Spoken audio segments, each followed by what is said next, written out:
Hello, everyone, and welcome back to the podcast. Thank you so much for being here. I'm Angela Clement, and I am thrilled to have with me today Laura. Laura is a licensed mental health therapist.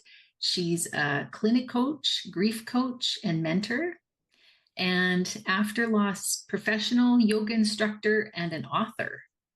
And Laura is also the founder of Grief on Purpose, which she formerly called Loveloo, an online community offering education courses and support to grieving individuals and their support systems. Grief on Purpose aims to change the conversation around death and grief, and that is what we are going to do today. Thank you for being here. Yeah, thank you for the introduction and for having me today. Yeah. So I ask a lot of people over my few years of being on this journey, what is grief to them? And I'm interested to hear your definition of grief. Yeah, that's a good question. And if you had asked me this like let's say a month ago, my definition might be a little bit different because I'll explain why in a minute. But Yeah. all that to say, it maybe, I've been especially considering this more in the last month, but maybe maybe grief is an experience that is constantly shifting and changing and is never just one thing.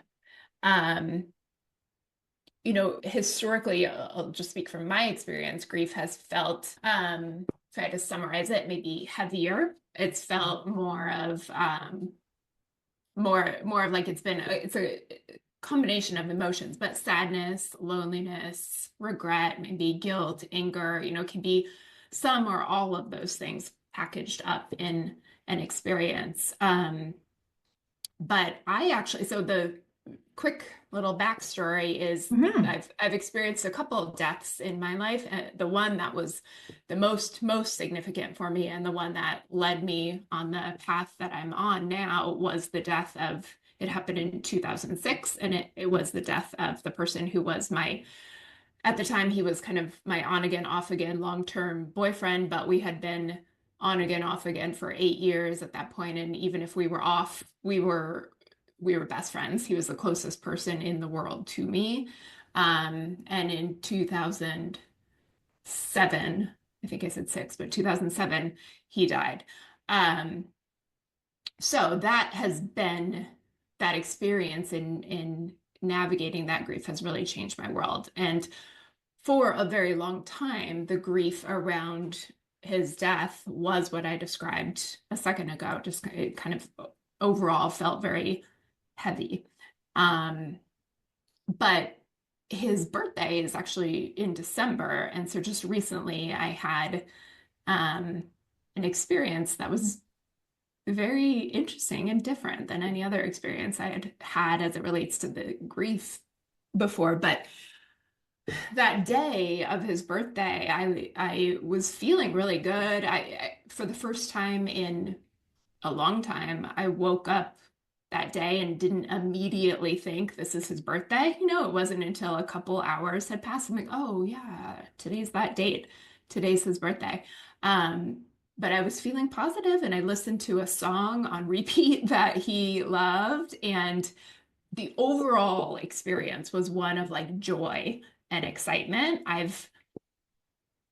Um Maybe we'll dive more into this later. If we don't, that's fine. But I've um over the years felt a connection with him and maintained a connection with him in a different way than in physical form. And that really seemed to be very present on that day, on his birthday. And so there was this coinciding sense of like awe, like, wow, this is like, of course I wouldn't choose for him to be dead if I could Mhm. choose, but also this is amazing and this is crazy and this is awe-inspiring that this is the relationship that I have with him now, given everything that has happened.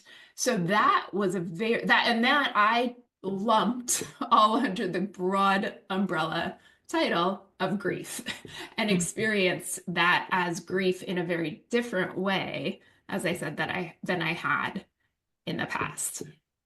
Yeah. So what changed for you? Oh, I don't know that it's any one thing that Mm, changed. I think, well, I don't think it's any one thing. I will say that since the beginning, very, very much close to the time of his death, I have felt this connection with him, felt an energy that's still there. So that has been something that has kind of grown with me as time has passed. Um, but maybe if I had to narrow it down to one thing that changed, maybe something that changed is more of my trusting into that. mm, Um, I felt that as a connection for a lot of years and um, believed that to be true, but it was also something that I sort of just kept to myself because that could be judged, that could be criticized, I could be seen as the yeah, crazy lady who has this relationship with somebody who has died, right? And so I think I kept that quiet, I kept that to myself, and even though I haven't necessarily talked that much more about it, maybe a little bit, but not that much more, I think that I've given myself more of a permission for that to be true for me, even if it's not, even if somebody else thinks it's crazy. That's true for me, and that's what makes me able to continue to live in a life that, or in a world where he's not physically present. Um, yeah, so I think giving that permission for that to be what is yeah, maybe played yeah, a role in that shift. yeah. And it's interesting when you were talking about that, the energy or the essence of that person being with you. I very Mhm. much felt that. And you talked about it being before, and that same thing happened to me when Blaine was sick. And I remember thinking, wow, I can connect with his energy Mm. in a different way. It's Yeah. not just this physical presence, it's like I can feel his essence around me. And I could just feel like this. I don't know how to describe, but it was almost like a like a cord going up, Mhm. into somewhere. And there was just this connection. And Yeah. so I kept that to myself, like I didn't really talk to people about it. And then afterwards, when he passed away, I remember trying to revisit that connection and being able to do it and thinking, wow, this is incredible. So I can still feel him and he's not physically here. And so, yeah, and I think I did the same thing as you. It took me some time to really believe that that was true, that that really was what I was feeling. And then in talking to other people about it, like you're doing, um, I start to realize that I'm not the only one. Yeah. Yeah. It's pretty cool. It's Yeah. pretty cool to recognize that and be able to name it and talk about it. Yeah. Do you still feel like you maintain that connection? Absolutely. Yeah. And I mean, I talk about Blaine being with me all the time, and how we talk about people, our loved ones are always with us, but it has a it has a deeper meaning to me because I can feel it. I can Yeah. feel that energy with me. And don't Mhm. just know that he's there, I can feel it. And so, Yeah. yeah, it's really comforting. And like you say, it does change your grief to Mhm. know that that person is still connected to you. Yeah. I almost think it changes everything. I mean, obviously the person is still dead, and probably for most people, if they could change that, they would. Yeah, But given that that's the matter of fact, and we can't change that. Separate from that, I think it changes everything. It changes everything about the experience of grief, and having that connection in some way. That person's not just gone; they're still connected in the way that you've made it make sense for you. yeah, absolutely. Yeah, I love that. So there's a lot of people out there listening that are maybe concerned about the way that they're handling grief, because it's so heavy and it's so hard. And sometimes we end up taking more time than we think we should to move through it. And what would you say to those people? Like, how can we help them better understand the process and what they're going through?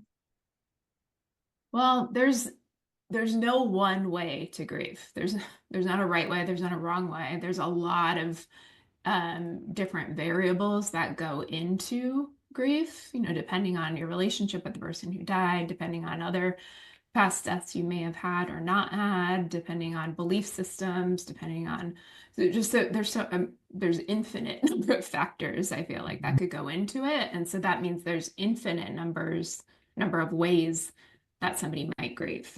Um, and that's going to change over time. So just because grief looks like something today doesn't mean it won't look like something completely different in a week or in a month or in a year or whatever that is. So in my experience and in a lot of the work that I do, that is one of the big things in just knowing that there's not one way. And there's not a way to do it wrong. People come to me a lot with the question, like, how do I do it right? Am I doing it right? What does that even look like? I think we get a lot of stories from the world, from media, from friends or family in our lives who are usually trying to help, but not always helping. But just a lot of stories of what it should look like or what we should be doing. And those stories, probably more often than not, aren't typically true for us in that moment, at least. Yeah, yeah, I agree. And I talk about grief as being a really unique process, a process that's uniquely designed for our own journey.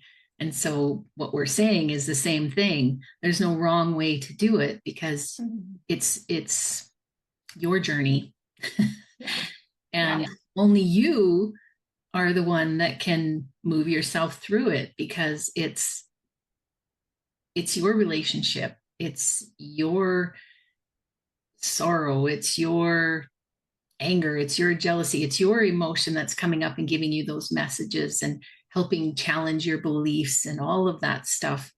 Um, it's your specific journey. Yeah. Yeah, Yeah, it is. And you're the one who has to live, as overwhelming as I know it can sound and feel, but live the rest of your life without that person. And so therefore it's your journey, as you said, and your it's I don't love using the word responsibility, but that's the word that's coming to mind right now. Like your responsibility mhm. to kind of define what that is for you. Yeah, yeah, yeah. And I know that feels hard to say responsibility because we Yeah. know how hard it is to be in that devastating space. And yet, we make choices. Mhm. And I often say, life is choices. We're choosing to move through that, in a way that's healthy. And so that kind of leads me to the whole self care question. We always talk about this um, as being so important when you're moving through grief. Can you give some advice around self Mhm. care? Yeah. Yeah, self-care, it's a, I think it's a tricky phrase because it can Yeah. be, I mean, it's so nonchalantly thrown around in pretty much any context, self-care, but it can also be, I think, misunderstood in some ways. It can be like, oh, I'm going to get a pedicure or I'm going to get a massage, Yeah. and that's self-care, which sure, great. I love pedicures and massages, but there's many more potential layers to self-care as well. Um, as it relates to grief, it's been super helpful for me to think about it in the context of our nervous system and fight or flight. So when something happens, we'll just, in this context, it's a death. Let's say the death of somebody that we love happens, our nervous system likely interprets that information and the circumstances of whatever happened as being a threat to us in that moment. And that's normal and that's okay. And that's what our nervous systems are meant to do for a period of time, but not forever. So when this thing happens, our nervous system is like danger, danger, danger. I need to do whatever it is your system has learned to do to protect itself from the danger. And that should happen for a period. But what often happens is that we can get stuck in that. Our nervous system, well, yes, there's still plenty of need for the grief process. Our nervous system can get stuck in that fight or flight process where we can be hypervigilant and just, whether we're aware of it or not, living in survival mode. And when we're living in survival mode, it's really actually very hard to grieve in survival mode because that's not the important, according to your body, like your nervous system, grieving is not important right now. Survival is important. So it can be harder to really access those emotions in that place.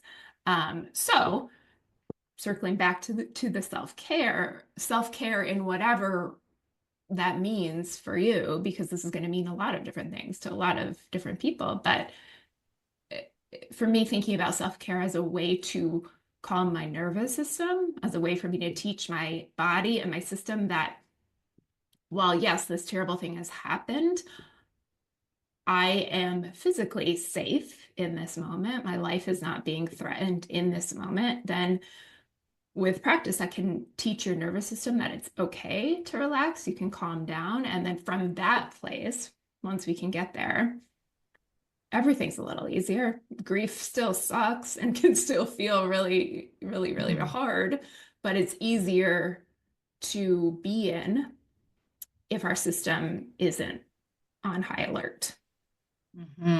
Yeah, and you bring up a really important piece here about how it's hard to access the emotions when you're in that survival type mode.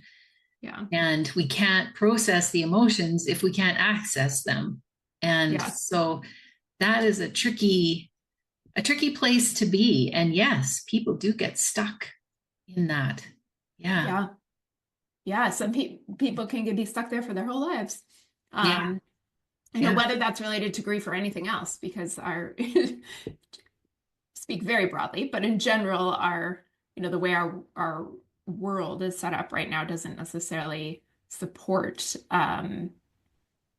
living from a place that isn't constantly fueled by go, go, go, go, go. Right. Yeah. And I found myself before Blaine passed away, and when I reflect now, I think, wow, I was very driven to, get my job done, do what I needed to do with the kids. It was all a doing, getting it done kind of mentality, and you kind of fall into bed at night. And there was no real time for reflection, for, just thinking about where I am in life and where I want to be and what makes me happy and all of that. Yeah. I remember when Blaine passed away, it was like I had no idea. I didn't know what I wanted. I didn't know what I liked. I didn't know, it was like the rug had been pulled out from underneath me. What am I supposed to do? Right? Yeah, absolutely. Looking back on that time, would you say you were in fight or flight? Oh, I think most of the time. Yeah. Yeah, absolutely. Because we are told that, if we work hard, that we will achieve, all our dreams and goals and things. And so the whole thing was about working hard, right? Yeah. Were you maybe in that fight or flight even before the death? Oh, absolutely. Yeah. Oh, I totally was. Yeah. I would say more so than ever. Because even after he passed, I was forced to pause Yeah. because there was nothing to do. I had retired, I had moved, I was just here in this place going, what do I do now? I was really forced into this, to really sit and reflect and try to figure out where I was going to go from there. Yeah. So, I mean, as hard as that was, it was a gift. It really was a gift to have myself be uprooted like that. Because if I'd have lost him and went back to my work, I'm sure I would have went back to, doing, would have numbed all of those emotions for me. Yeah. Yeah. Isn't that crazy? That's been similar to what my experience is, and kind of I think what we're talking about here is the death stopped everything in its Yeah. tracks, right? But then forced you in a way to be more in the being rather than the doing. Yeah. And without that thing that was big enough to halt everything, um, the doing may have continued forever. Yeah. And I still find myself, with the work that I do now, I'll find myself getting really busy. Yeah. Well, me too. Yeah. Yeah. And Yeah. it's okay because now I know I can feel it when it's getting out of balance. I can feel that I'm starting to do too much. And then I know that I need to back off. I need to take some time. I need to take some days. I'm starting to recognize that more now. Yeah. Yeah. Yeah. Well, I mean, we're humans, right? We're gonna Oh, yeah. we're gonna fall back into these things at some point. And again, we live in a world where that's kind of the norm. So it happens. But yeah, I think what shifts there is the awareness around it, and the awareness and maybe the possibility of doing different. You've seen that there are other options now.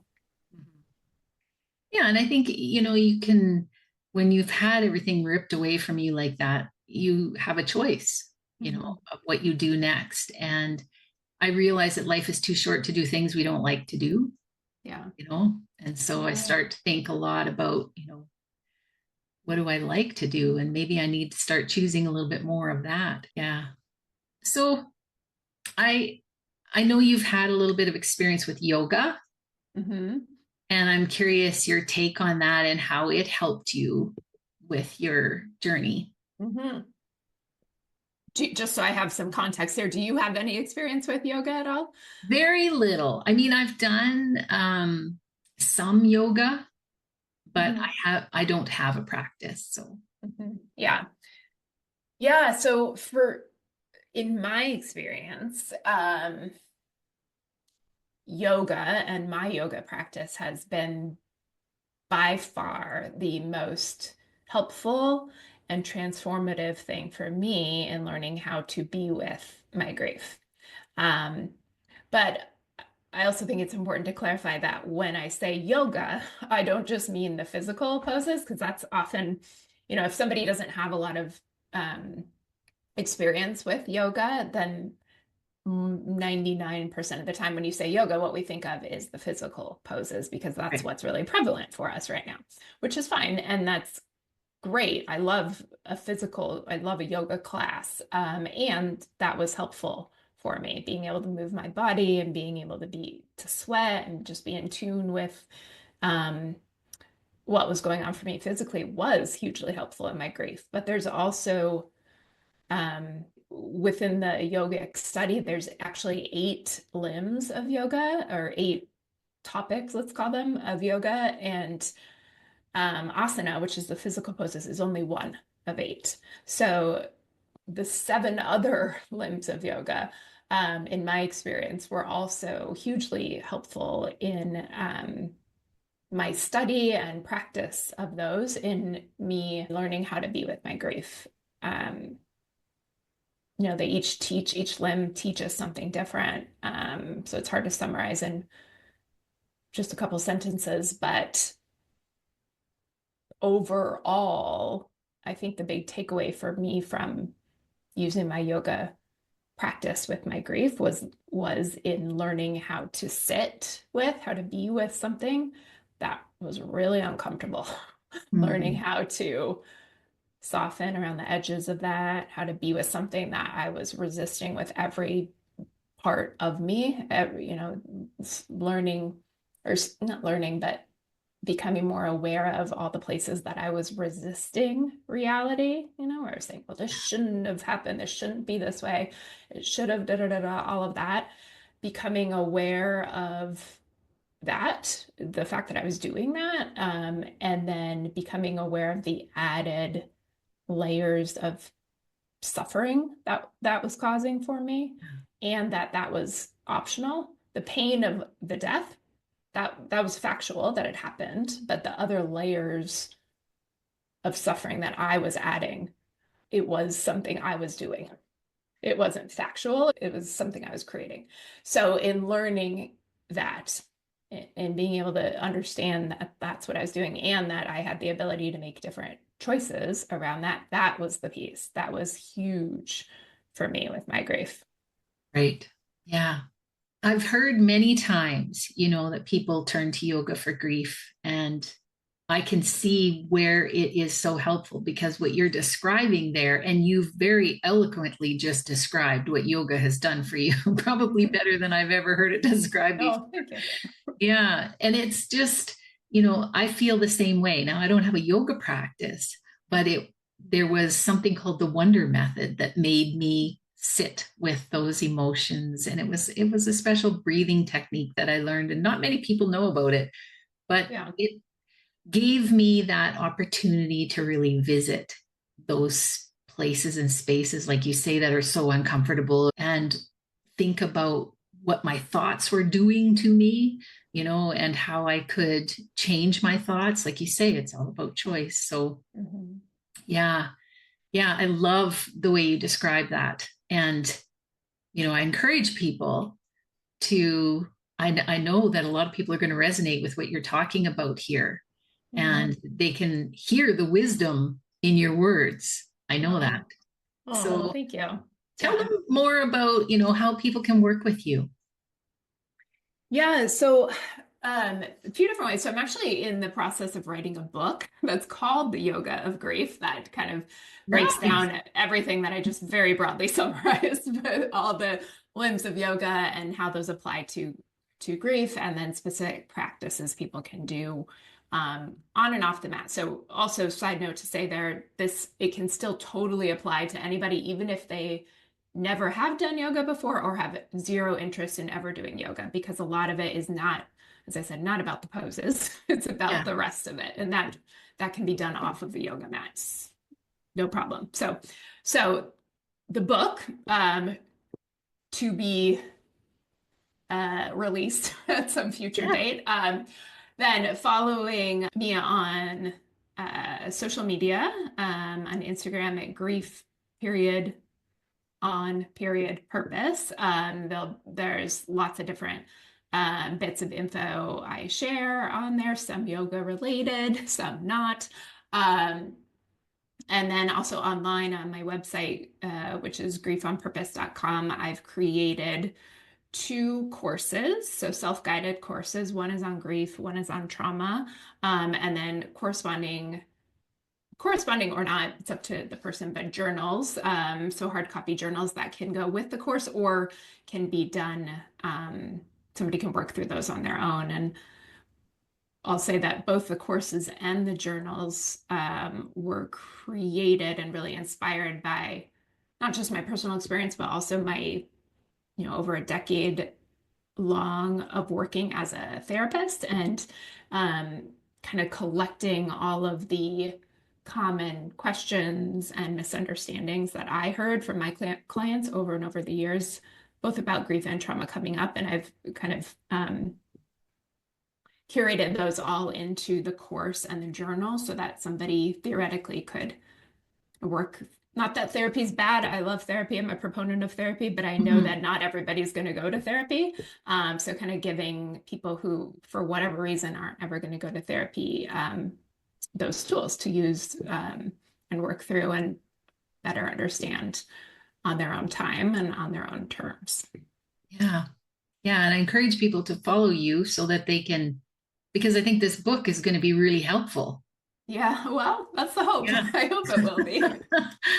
Yeah, because it Yeah. sounds like all of this wisdom that you're imparting is in this book. So Yeah. encourage people to follow. And also, when you were mentioning about, the trauma and grief, Mhm. um, and working with you and how some people will not choose therapy, I had that feeling as well. When Blaine was sick, we were assigned a counselor, and I just thought to myself, what's the counselor going to do? Yeah. Right. And when he died, I had that same attitude. Yeah. It was like, well, what can they say? He's gone, right? What are they going Yeah. to do? How are they going to help me? Right. And Yeah. it was only in my desperation that I ended up signing up with a coach. And in one session, she just lifted all kinds of heaviness that was buried there. And it was all because I was afraid. It was Yeah. it was all fear based, really. Mhm. Yeah. Yeah. Yeah. So what would you tell people that are afraid right now of seeing somebody, a coach or a therapist or Yeah. Well, maybe most importantly to me is just that that fear is valid and it's real. So it's okay to have that fear. And the fear, again, everybody's unique, but I would, if I had to make a guess, I would make a guess that anybody who does feel fearful about that, there's many layers to that fear. That fear has maybe been started and maybe continued on for a very valid reason. Um, so in whatever the context is, it would make sense and be okay that that fear exists. And sometimes there are situations, pointing back to the fight or flight stuff I was talking about earlier, when we are in fight or flight, it's next to impossible for us to talk ourselves out of that. Like when you're really truly concerned or fearful of something hurting you or something being a danger to you, if somebody comes along and tries to say, "Hey, just get over that," yeah. usually we're like, shut up, go away. Yeah. Like we're not able to kind of absorb that information and make those changes for ourselves when we're in that super heightened place. So that's one of the areas where a therapist or a coach or somebody just who's trained in working with that can be helpful, is because they can help to, in whatever way it would make sense for you, but help to kind of guide you out of that super heightened place and back into a place where you are coming from a more grounded standpoint. Um, Again, so that you can do whatever future work might be. But sometimes it does take somebody else external to you to be able to help to bring you into that place. And there's nothing wrong with that. That's the way we operate as human beings. Yeah. Yeah. And I think, you know, I felt like it was a weakness to have Mhm. to access help, right? Yeah. That was my mentality, my belief system growing up. And so, you know, having to do that just felt so mm, it was so hard. It was so hard. And Yeah. then once I stepped into it, it was like, why didn't I do this a I long know. time ago, right? I know. I know. Same. Like we come into this often with all this pre-programming of what it means to ask for help or what it means to show weakness or whatever. We have all these belief systems. So yeah, those are very real, and those can feel very debilitating to a lot of people. Yeah.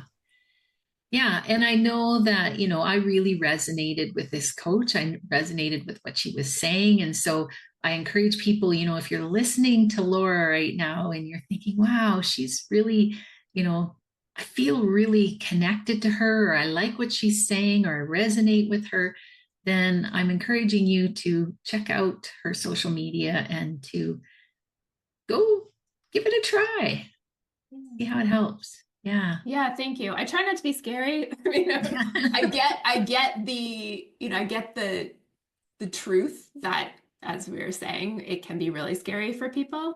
I get it because I've experienced that.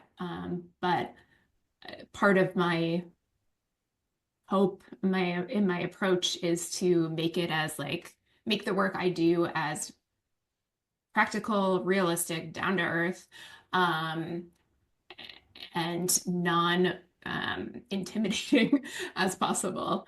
Right. Because yeah, I'm just another human who's also had a lot of these similar experiences, and I'm just at a different place on that road than somebody else might be. Absolutely. Yeah. Love that. Is there anything else you'd like to share before we wrap up? Um, I don't think so. As you said, my Instagram and the website, Grief on Purpose, are the places that you can find me and find whatever it is I'm up to at the moment. And so heading on over there would be great. Yeah. Okay. And we'll be looking forward to your book. Thank you. Me Yeah. too. Thanks so much for taking the time today. Yeah. And thanks everyone for listening. And Thank you bye for for now. having me. Bye. You're welcome. Bye.